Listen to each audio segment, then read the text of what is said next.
ఓం శ్రీ సాయిరామ్. సర్వదేవతాతీత స్వరూపులు భగవాన్ శ్రీ సత్యసాయిబాబా వారి పాదపద్మములకు నమస్కరించుకుంటూ భక్తులందరికీ సాయిరామ్.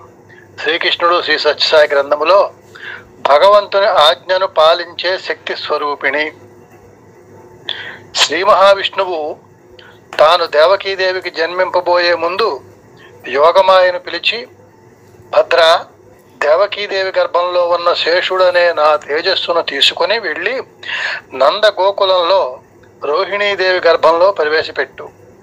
నీవు యశోదకు కుమార్తెగా జన్మించు. సకల సంపదలకు స్థానమై కోరికలను తీర్చే కళ్యాణవతిగా మానవులు నిన్ను కొలుస్తారు.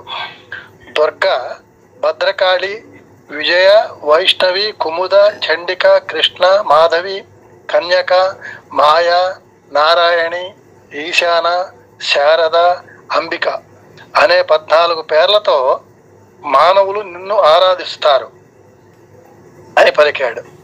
అప్పుడు యోగమాయ మహాప్రసాదము అని వెళ్ళి తనకు ఆజ్ఞాపించిన పని నిర్వర్తించింది. యశోదకు కుమార్తెగా జన్మించిన యోగమాయను దేవకీదేవి కుమార్తెగా భావించి కంసుడు ఆమెను చంపడానికి సిద్ధమయ్యాడు. ఆమె ఆకాశంలోకి ఎగిరిపోయి 8 భుజాలతో శంఖచక్ర గదాది ఆయుధాలను ధరించి దుర్గాదేవిగా సాక్షాత్కరించి, కంస, నీవు దుర్మార్గుడవై దేవకీ పిల్లలందరినీ హతమార్చావు. ఆఖరికి ఆడపిల్లనని కూడా భావించకుండా నన్ను చంపడానికి సిద్ధమయ్యావు. నిన్ను చంపే బాలుడు మరొక చోట పెరుగుతున్నాడు అని భగవంతుని జననం సూచించి ఆమె అదృశ్యమైంది. భాగవతంలో 10వ స్కందంలో ఉన్నది. మరొక సన్నివేశంలో శ్రీకృష్ణ పరమాత్ముడు చమంతకమణి గురించి తనపై వచ్చిన అపవాదు పోగొట్టుకోవడం కోసం అరణ్యానికి వెళ్ళి చివరకు బల్లోకరాజు గుహలో ప్రవేశిస్తాడు. ఎన్నాళ్ళకు గుహలో నుంచి కృష్ణుడు రాకపోయేసరికి ఆ బిలం దగ్గర 12 రోజులు ఎదురు చూచి ఆ వచ్చిన వారు భయపడి ఇళ్లకు వెళ్ళి ఈ విషయం చెప్పారు. దేవకీ, వసుదేవులు, రుక్మిణి, బంధువులు అందరూ బాధపడసాగారు. అప్పుడు పౌరులంతా దుర్గాదేవికి పూజ చేశారు. ఆందోళనతో ఉన్న వారి పట్ల ప్రసన్నురాలై దుర్గమ్మ ప్రత్యక్షమై కృష్ణ పరమాత్ముడు క్షేమంగా త్వరలో రాబోతున్న విషయాన్ని వారికి తెలియజేసింది. దుర్గా దేవి ఇది కూడా భాగవతంలో 10వ స్కందంలో ఉన్నది. భీమవరం తాలూకా కొవ్వాడ గ్రామ నివాసిని శ్రీమతి గొట్టుముక్కల సావిత్రిదేవి భగవాన్ బాబా అనుగ్రహాన్ని అపారంగా పొందిన అదృష్టవంతురాలు. అది 1975 సంవత్సరం. అప్పటికి శివరాత్రి ఇంకా 4 రోజులు ఉన్నది. ఒకరోజు మధ్యాహ్నం 2 గంటల సమయంలో సావిత్రిదేవి గారు ఇంట్లో స్వామి దివ్యోపన్యాసాలు చదువుకుంటున్నారు. అప్పుడు ఆ గదిలో సింహాసనంలో నుంచి స్వామి దిగివచ్చి చాప మీద కూర్చున్నారు. సాధారణంగా కొంచెం శ్రీమంతులైనటువంటి బాబా వారి భక్తుల ఇళ్లలో ఒక చక్కని ఖరీదైనటువంటి ఒక సింహాసనాన్ని వేసి ఉంచుతారు. ఎప్పుడున్న పూజా గదిలో సాధారణంగా హాల్లోనే ఈ ఖాళీ సింహాసనాన్ని ఉంచుతారు. దానిలో స్వామి వచ్చి ఆశీనులు అవుతారనే వారి యొక్క గాఢ విశ్వాసం. అంతేకాక స్వామి అందులో కూర్చుంటారు కూడా. అలాగే మందిరాల్లో భజనలు చేసిన వెంటనే ప్రతి మందిరంలో కూడా ఒక ఖాళీ కుర్చీ ఉంచుతారు, సింహాసనం, మంచి సింహాసనం. దానిలో ఓంకారం చెప్పంగానే స్వామి వచ్చి అందులో ఆశీనులు అవుతారు. అలా మన హారతి అయిపోగానే వారు అక్కడి నుంచి నిష్క్రమిస్తారు. ఇది సాయి భక్తుల యొక్క గాఢ విశ్వాసం.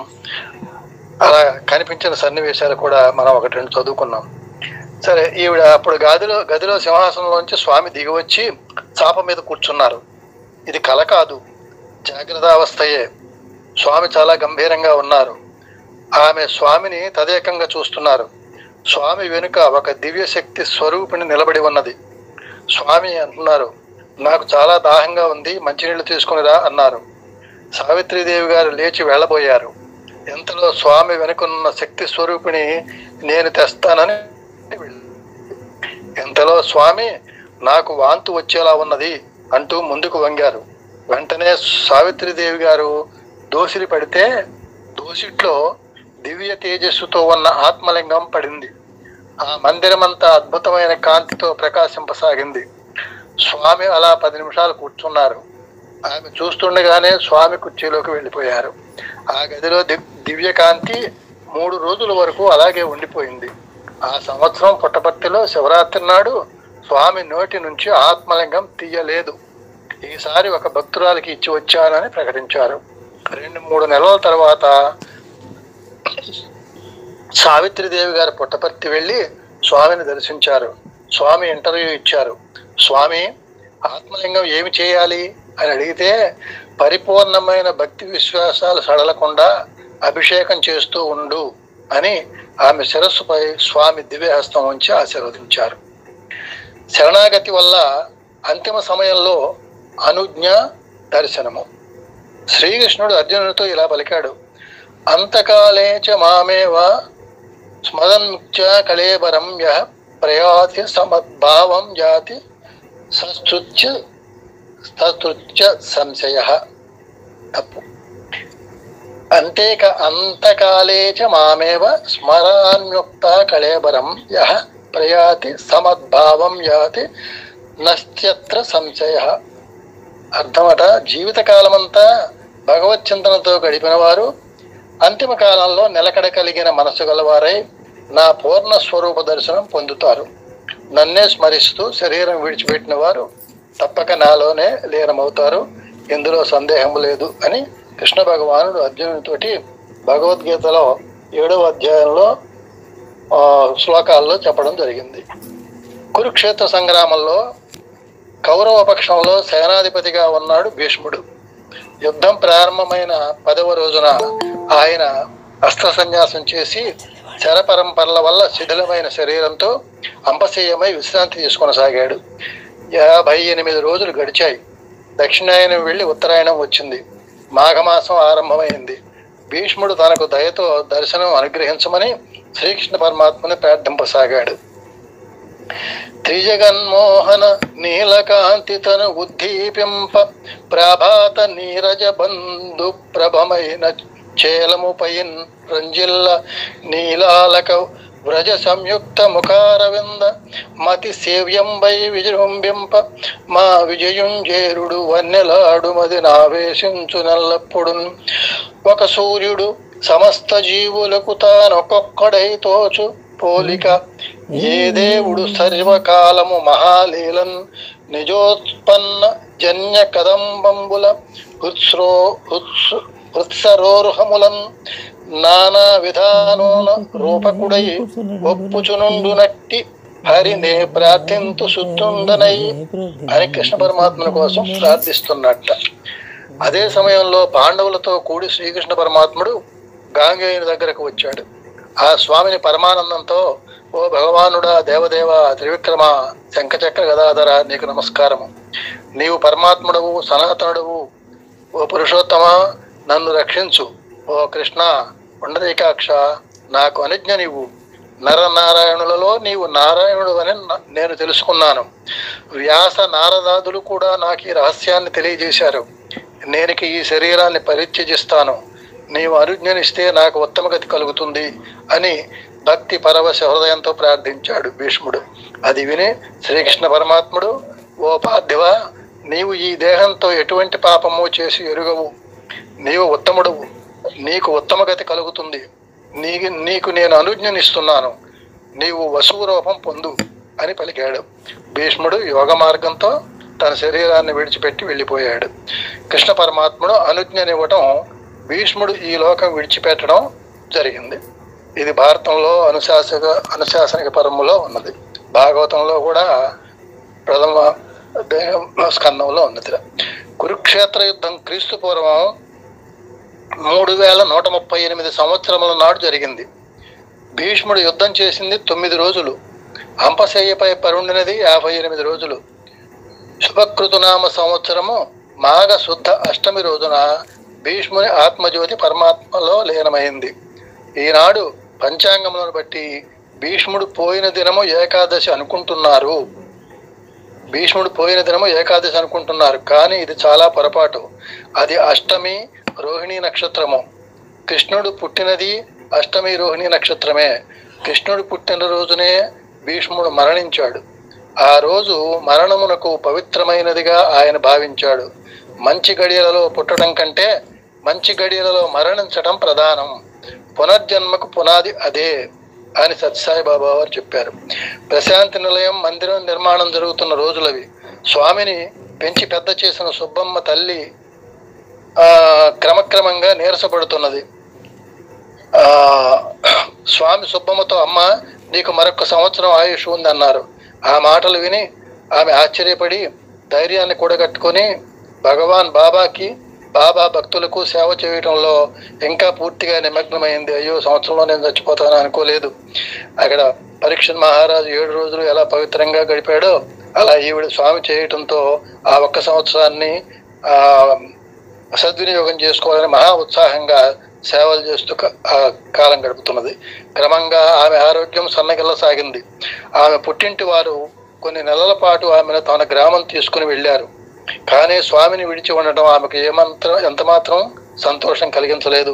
తిరిగి ఆమె పుట్టుపర్తికి వచ్చి అలా శక్తిహీనంగానే ఉంటూ చేతనైన స్వామి సేవలో లీనమైంది. కొన్నాళ్ళు గడిచాయి. కొందరు భక్తులు స్వామిని తమ ఊళ్ళకు ఆహ్వానించి తీసుకొని వెళుతున్నారు. స్వామి ఏమో ఊళ్ళమ్మటే ఆయన యాత్రలు దీనికి వెళ్తున్నారు దర్శనాలకి. వెళ్ళేటప్పుడు సుబ్బమ్మ స్వామితో అందట, స్వామి, నా ప్రాణం పోయే ముందు మీ చేతి మీదుగా నా నోటిలో నీళ్లు పోయాలి అంది. తప్పక అలాగే నీ అభీష్టం నెరవేరుస్తానని స్వామి ఆమెకు మాట ఇచ్చారు. కొన్నాళ్ళ తర్వాత సుబ్బమ్మ పరిస్థితి విషమించింది. ఆమెను బుక్కపట్నంలోని తల్లిగారింటికి తీసుకుని వెళ్ళారు. అక్కడే ఆమెకు ప్రాణం పోయింది. సుబ్బమ్మ చుట్టూ చేరిన వారంతా స్వామి మాట ఇచ్చిన ప్రకారం రానట్టి విషయాన్ని హాస్యాస్పదంగా మాట్లాడసాగారు. అదే సమయంలో మద్రాసులో ఉన్న స్వామి తక్షణమే పుట్టపర్తికి బయలుదేరి వెళ్ళాలని భక్తులతో చెప్పి బయలుదేరారు. స్వామి బుక్కపట్నం చేరగానే క్రిందటి రాత్రి కరణం సుబ్బమ్మ పరమపదించిన విషయాన్ని స్వామికి తెలియజేశారు. అప్పటికి ఆమె శరీరం చుట్టూ చీమలు చేరాయి. స్వామి అక్కడకు వచ్చి సుబ్బమ్మ చనిపోలేదు, ఆమె బ్రతికే ఉంది అన్నారు. అప్పుడు అక్కడ చేరిన వారు క్రిందటి రోజు ఆమె శ్వాస ఆగిపోయిందని, శరీరంలో ప్రాణం లేదని, స్వామి కోసం ఎదురు చూస్తూ ఆ శరీరాన్ని అతట ఉంచినట్లు చెప్పారు. స్వామి మళ్ళీ సుబ్బమ్మ చనిపోలేదని అంటూ ఆ శరీరం దగ్గరకు వచ్చారు. వచ్చి, సుబ్బమ్మ ఇటు చూడు, నేను స్వామిని వచ్చాను అన్నారు. సుబ్బమ్మ కళ్ళు తెరిచి స్వామిని చూచింది. ఆమె కళ్ళ వెంట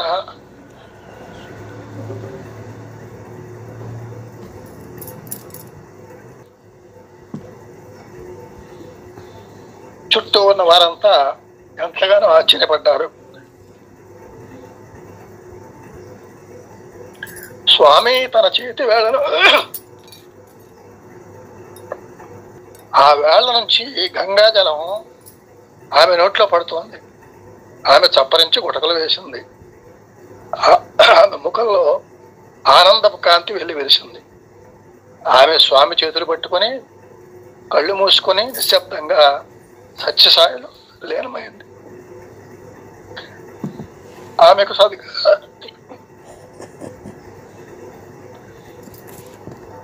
ఒకసారి నేను మాట ఇచ్చిన తరువాత ఎన్నటికీ మరువను, ఎప్పటికీ ఆ మాట ప్రకారం నడుచుకుంటాను. దీనిని చాలా మంది నమ్మలేరు. నా మాట ఎన్నటికీ వృధా కాదు. ఏది చెప్పినా తప్పక చేస్తాను